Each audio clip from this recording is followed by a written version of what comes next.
안녕하세요. 벨로스타 예스맨입니다. 예스맨 이바이크 스토리 세 번째 얘기를 시작하겠습니다. 세 번째 얘기는 모든 걸 시작할 때는 대체로 뭔가 어떤 학문을 하든 공부를 하든 간에 역사를 먼저 공부하게 됩니다. 아주 간단하게 바이크에 대한 역사를 정리하겠습니다. 재밌는 얘기 하나 드리겠습니다. 바이크가, 이렇게 쉽게 말해서 자전거가 우리 일상생활에 들어올 가장 위대한 발명품 중에 하나인데, 이 필요는 발명의 어머니라고 이 바이크를 세상에 끌어내는 원동력이 있습니다. 잘 알려지지 않은 얘기인데요. 오늘 여기서 한번 재밌게 얘기해 보겠습니다. 이 바이크는 물론이고 바이크 자체가 지구상에 나오게 된 동기가 아주 재밌습니다. 200년 전에, 약 200년 전에 일어난 일입니다. 1815년도 인도네시아의 탐보라라는 산이 있습니다. 탐보라 산에서 벌어진 엄청난 화산 폭발, 우리 일명 탐보라 화산이라 그러는데요. 얼마나 큰 화산인지 아마 근래 200년 내에 가장 큰 화산일 겁니다. 4,000m짜리 산이 2,000m짜리 산으로 낮아졌고요. 그 당시에 그 엄청난 폭발은 지구를 한 3년 동안, 여름이 없는 지구를 보냈습니다. 3년 동안 한여름에도 뜨겁지 않고 태양의 빛이 지구에 잘 도달하지 못할 정도로 엄청난 폭발이었습니다. 그래서 어떤 일이 벌어졌을까요? 3년 동안의 엄청난 폭발에 의해서, 그 먼지로 인해서 태양이 지구를 혜택을 주지 못했습니다. 그러면 첫 번째, 식물들이 제대로 자라지 못했어요. 그럼 그 식물을 먹고 사는 동물들도 정상적인 생활이 안 됐습니다. 그게 하루 이틀이 아니고 3년간 유지됐다고 한번 생각해 보십시오. 우리나라에서는 피해가 없었을까요? 우리나라 세족실록, 이렇게 우리나라 역사를 살펴보면요, 그 당시에 인도나 탐보라 화산이 터지고 나서 1816년도 한 해에 조사를 해보니까 인구가 130만 명이 줄었다고 표시가 됐습니다. 그 당시 한 700만 인구밖에 안 됐는데 130만 명이 줄었다고 기록에 남아 있습니다. 그러니까 엄청난 폭발이었음을 전 세계가 암흑에 빠지고 고생을 했습니다. 자, 그걸로 끝난 얘기가 아니고요. 그 사건이 있음으로 해서 자전거가 태어났다는 게 좀 이상하죠. 200년 전에 인간이 이동수단은 뭐였을까요? 돛담배 타고 건널 수도 있었지만 주력인 이동수단은 결국은 말과 마차였습니다. 그런데 이 태양빛이 가려짐으로 해서 초식동물부터 힘들어지기 시작하고 말들이 급격히 감소했습니다. 말의 수요가. 실제로 먹을 게 없어 아마 사람들이 말을 잡아먹었을 수도 있습니다. 그리고 말들이 정상적으로 운송업을 할 수가 없었습니다. 힘이 없으니까. 풀을 제대로 못 먹었는데 무슨 일을 하겠어요, 그죠? 그래서 인간들이 그때 적극적으로, 야, 이거 말만 믿고 있다가 큰일 나겠다. 그래서 말을 대체할 이동수단을 찾기 시작했습니다. 자, 그래서 나온 게 원시적인 형태의 자전거였습니다. 바퀴 두 개가 달려있고, 나무 바퀴 두 개가 달려있고, 발을 땅에서 차면서 이렇게 걷는 것보단 빠르게. 그 당시에 아마 약 한 200년 전이니까요. 그 뒤에 나온 자전거들, 발로 차는 자전거도 사람이 거의 뛰는 속도 가까이 나왔습니다. 근데 지금 원시적인 자전거, 그 자전거는 지금의 자전거는 아닙니다. 물론 바이시클, 바퀴 두 개가 돌아가는 것 같은데요. 엄밀하게 말해서 지금에 우리가 쓰고 있는 자전거, 체인이 있고 크랭크를 돌려서 가고 발을 땅을 차지 않고 실제로 자전거처럼 자전거 타는 거는 1870년, 그 뒤로 한 50년이 지났죠. 1870년대에 세이프티 자전거라고 앞뒤 바퀴 크기가 같고 체인이 들어간 자전거가 나왔습니다. 이게 제가 볼 때는 지금 우리가 타고 있는 자전거의 원조라고 볼 수 있습니다. 엄밀하게 말하면 우리 지금 타고 있는 자전거는 1870년경에 나온 세이프티 자전거가 자전거의 원조라고 볼 수 있습니다. 그리고 그 뒤로 몇 가지 변화가 있었습니다. 그 다음 큰 변화는 1880년대에 나온 던롭이 타이어에 공기를 집어넣는 공기 타이어를 만들었습니다. 그게 지금 타고 있는 자전거에 공기압이 들어가는, 지금도 그러잖아요. 던롭 밸브, 던롭 튜브라고 얘기를 합니다. 그 던롭이 공기가 들어가는 타이어를 발명함으로써 자전거가 지금의 자전거에 가장 가깝게 근접하게 됐습니다. 그리고 나서는 큰 변화가 없이 자전거는 그냥 인간의 이동수단, 말과 마차를 대체할 수 있는 이동수단으로서 개발이 되었고 크게 진화가 이루어진 것 같지도 않아요. 지금 자전거랑 150년 자전거랑 멀리서 보면 똑같습니다. 못 알아볼 겁니다, 아마. 자, 그리고 그 뒤로 한참 지났습니다. 얼마나 지났을까요? 1980년대까지 그냥 왔습니다. 물론 그 사이에 뭐 뚜르드 프랑스 이런 식으로 해서 유럽 쪽에서는 자전거 경주도 많이 벌어지고 했는데 실제로 이 자전거들이 일반적으로 변속기를 갖춘 게 아마 1940년대에 처음으로 변속기가 나오기 시작했습니다. 그렇지만 대중들하고는 관계가 없고요. 대중 속에 변속기가 갖춘 시점은 1980년대입니다. 80년대 이전의 자전거들은 거의 다 싱글기어고 80년대 넘어와서 시마노라는 대형 빅브랜드가 변속기라는 자전거에도 변속기를 갖춰서 인간의 힘이 1이라면 이거를 속도냐 토크냐 속도를 빠르게 할지 힘을 좋게 할지를 결정할 수 있는 변속기를 달아서 드디어 자전거도 평지만 달리고 자전거 가장 좋은 점이 평지랑 내리막이었는데 오르막에 나오면 자전거는 실제로 걷는 것보다 힘들 수도 있었습니다. 심한 오르막에서는. 그런데 이 변속기가 나옴으로 해서 새로운 세상이 열렸습니다. 드디어 변속기가 나옴으로 해서 나온 자전거가 있습니다. MTB가 나온 거죠. 마운틴 바이크는 사실은 싱글 기어로는 산을 올라갈 수 없습니다. 근데 이 변속기가 나오고 나서 MTB 개념이 나왔습니다. 그래서 실제로 MTB가 본격적으로 공급된 게 아마 1990년대 이후입니다. 그전에는 MTB라는 장르가 잘 없었어요. 그냥 싱글 자전거, 도로용 자전거 아니면 사이클 정도였지 산을 자전거로 타고 올라간다는 거는 결국 변속기가 발명되고 나서부터입니다. 자, 그걸로 끝난 게 아닙니다. 지금 우리가 2024년을 살아가고 있는데요. 그 사이에 큰 변화가 하나 있었습니다. 바로 전기자전거의 등장입니다. 자, 전기자전거는 사실은 한 100년 전에 이미 특허가 난 상황입니다. 미국 쪽이나 이런 쪽에서 유럽에서 전기자전거 특허는 100년 전에 이미 났습니다. 그리고 이렇게 하면 전기로 갈 수 있다고 시제품도 나오고 제품도 많이 나왔지만 이 제품이 상용화되지 못했습니다. 왜? 더럽게 무거웠습니다. 얼마나 무거운지 이게 그냥 자전거라고 보기 힘들고요. 그냥 전기 오토바이라고 보시면 됐습니다. 그래서 이 무게 때문에 전기 자전거는 당시에 상용화될 수가 없었습니다. 자, 그런데 1992년도에 새로운 변화가 나오기 시작합니다. 새로운 변화는 뭘까요? 바로 야마하, 일본의 야마하라는 기업에서 만든 전기자전거라는 개념이 나왔습니다. 자, 어떻게? 배터리 기술이 개발했기 때문에 당시에는 리튬이온 배터리가 90년대에 개발된 걸 아시죠? 그래서 이 자전거에 바로 적용하지 못했고요. 야마하에서 나온 최초의 전기자전거는 리튬이온이 아니고 니켈 수소 건전지입니다. 이 니켈 수소를 이용해서 납배터리하고는 비교가 안 됩니다. 납배터리하고 비교가 안 돼 가벼운 니켈 수소 전지를 이용해서 아주 정밀하게 마치 정말로 자전거를 타는데 요만큼 도와줍니다. 자, 어떤 법이 있었냐면 일본에서는 절대로 인간의 인력을 모터가 추월해서는 안 된다는 법이 있었어요. 그게 초창기부터 일본에서 이미 법이 정해져서 전기자전거 좋은데 만들 때 이렇게 만들으라고 가이드라인을 정해버렸습니다. 그래서 일본의 전기자전거가 1992년도부터 만들어서 전 세계를 누빌 거라고 생각했지만 생각보다 일본의 전기자전거는 그들만의 리그였습니다.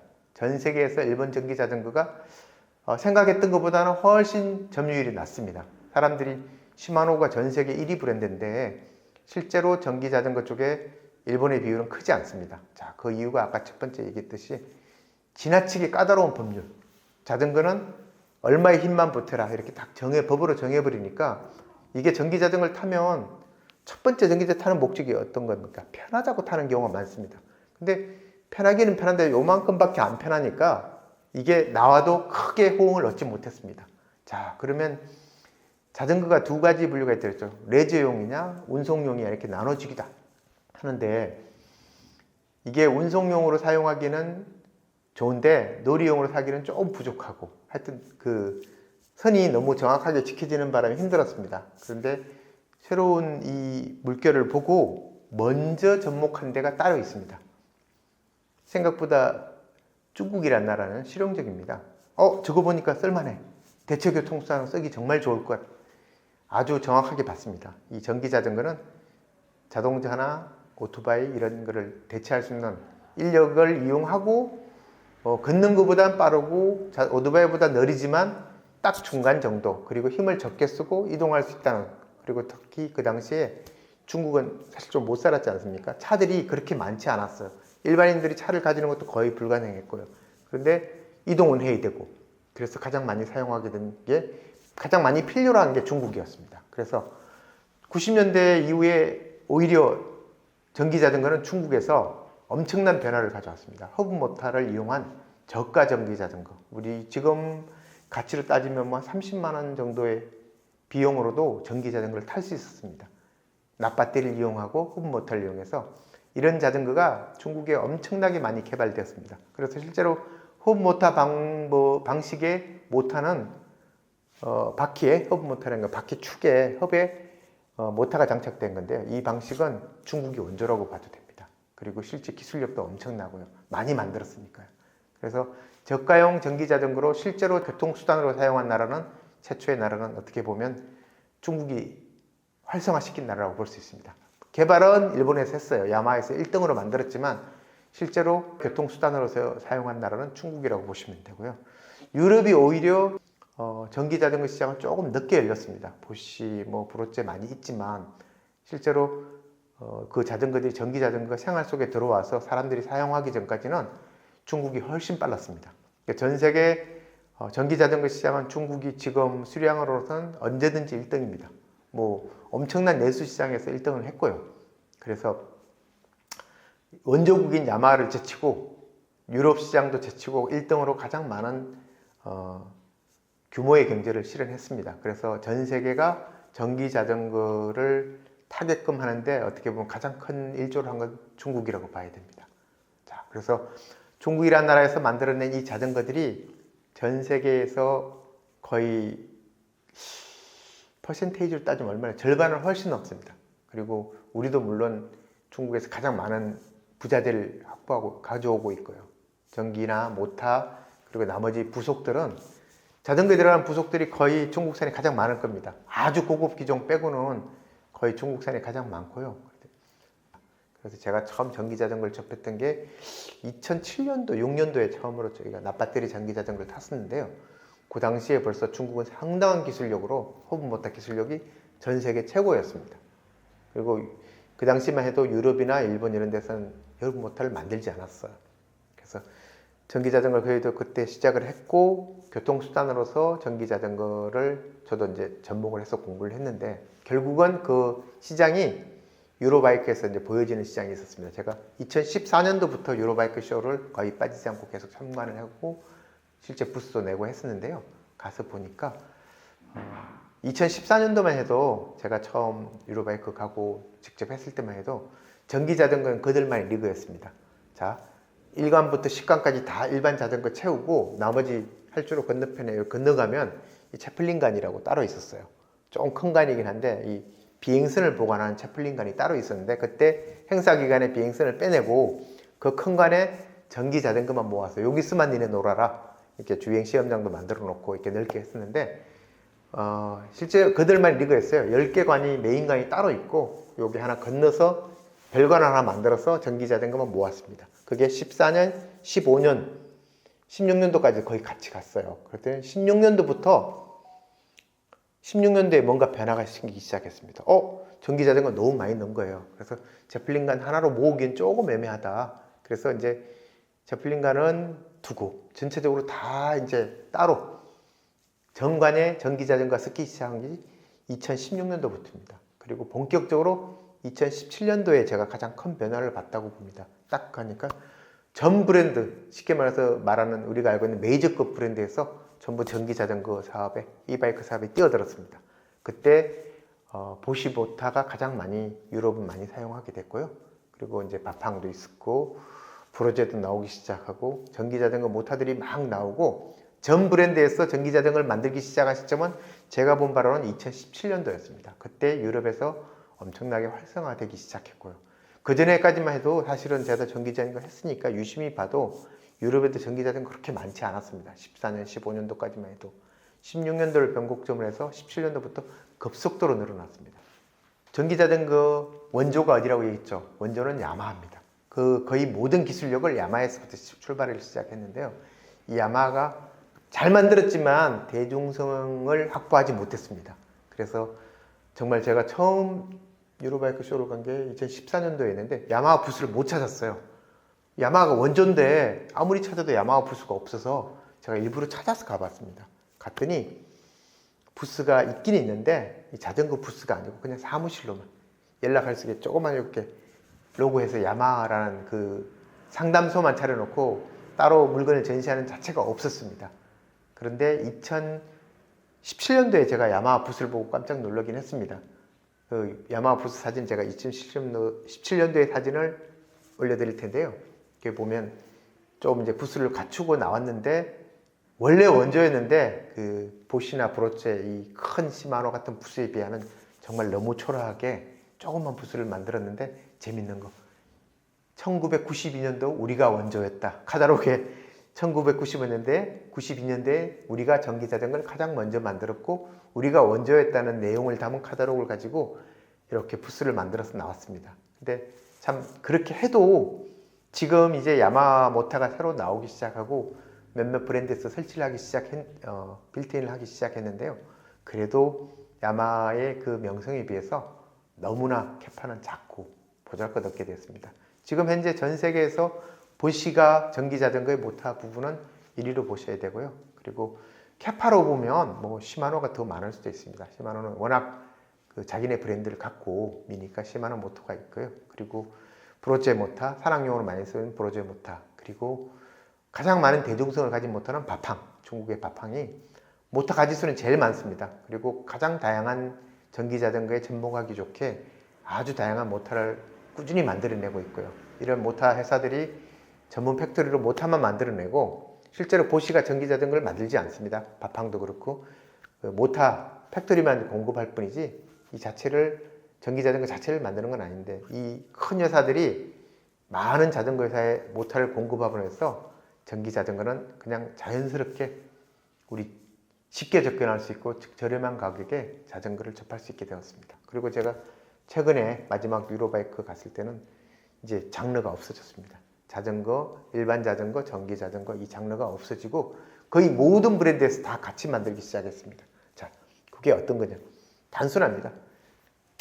역사를 간단하게 설명했잖아요. 그 사이에 마지막에 자전거에 변속기가 들어갔듯이 자전거에 모터와 배터리가 자연스럽게 녹아 들어가서 자전거의 한 부류가 된 것입니다. 따로 전기 자전거라고 떼는 게 아니고 이제 들어와라 해서 그들만의 리그였던 거 안에서 빼서 모든 브랜드에서 전기 자전거를 만들기 시작한 것이 2017년 정도고요. 지금은 전기 자전거를 안 만드는 브랜드는 정말 손에 꼽힐 정도. 뭐 쉽게 말해서 우리가 알고 있던 영국 브롬톤까지 전기 자전거 나온 지가 벌써 꽤 됐고요. 17년도부터 나왔고 뭐 비앙키고 뭐고 우리가 알고 있는 메이저급 브랜드들이 다 같이 전기 자전거를 만들어내고 있지 전기 자전거는 따로 나는 일반 자전거 이렇게 만들지 않습니다. 그래서 역사 속에서 전기 자전거가 녹아 들어간 시점은 2017년도로 보고요. 그리고 앞으로 200년 뒤에도 전기 자전거는 같은 개념으로 자전거의 한 부류일 뿐이지 오토바이가 아니라는 점. 그래서 전기 자전거는 하나의 튀어난 그 아이템일 뿐이고 하나의 부류일 뿐이지 자전거의 한 종류라고 같이 보셔야 됩니다. 여기까지를 간단하게 전기 자전거 역사에 대해서